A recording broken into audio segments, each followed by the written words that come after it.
Hey everyone. So my topic that I'm going to be teaching you guys is STD and STI issues, transmission, protection, and health effects.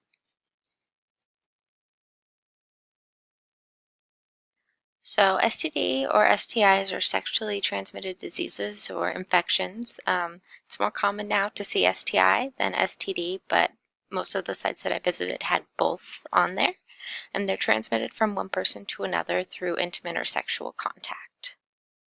So there's a lot of different things that you can get, unfortunately, from intimate or sexual contact. I'm not going to read them all out to you, but feel free to view my slides without the video to read all of these lovely things that can happen.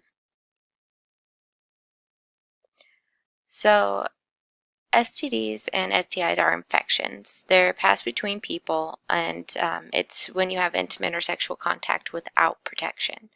So the causes of these are bacteria, viruses, parasites, and yeast. Intimate or sexual contact can be vaginal, anal, or oral sex, or touching of any of those areas. So the correct use of latex condoms and dental dams greatly reduces the risk of catching or spreading STDs and STIs, but it's still possible to get them even when you use these protections.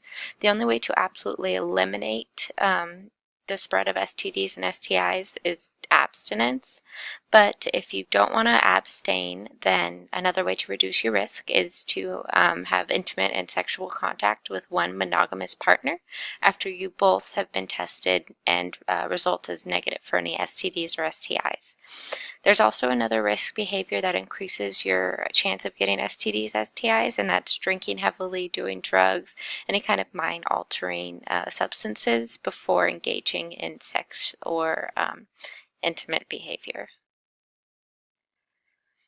So a couple of the things that can happen to you when you initially get an STD or STI are, things like painful or burning urination, strange discharge, weird smells, fever, swollen lymph nodes, basically anywhere on your body, rashes, bumps. There's quite a few signs. Again, you can go ahead and read that later if you like. And then long-term complications can be as simple as pelvic pain that is consistent throughout the rest of your life, all the way down to death. So you could become infertile or have really complicated pregnancies. You could go blind. It's really insane the kind of things that can happen with just STDs and STIs, especially if they go untreated. So adolescence and sex, 40% have had sexual intercourse and 10% have had 4 or more sexual partners. 7% have been forced physically to have sexual intercourse when they didn't want to. 30% have had sexual intercourse during the previous 3 months, and of those, 46% did not use any protection. 14% didn't even use any method to prevent pregnancy. And 19% had engaged in that risk-taking or risk-increasing behavior of drinking alcohol or doing mind-altering drugs before sexual intercourse. Now, adolescents made up 21% of all new HIV diagnoses in the last actually 2 years ago, 2016, and half of the 20 million new STDs each year is among the adolescents 15 to 24 years old. So 2 in 5 active teen girls have had an STD or STI that can result in infertility or death. So the thing you want to teach your students is don't have sex because you will get pregnant and die. Actually, though, here's a couple of my references. You want to let them know that they have some options.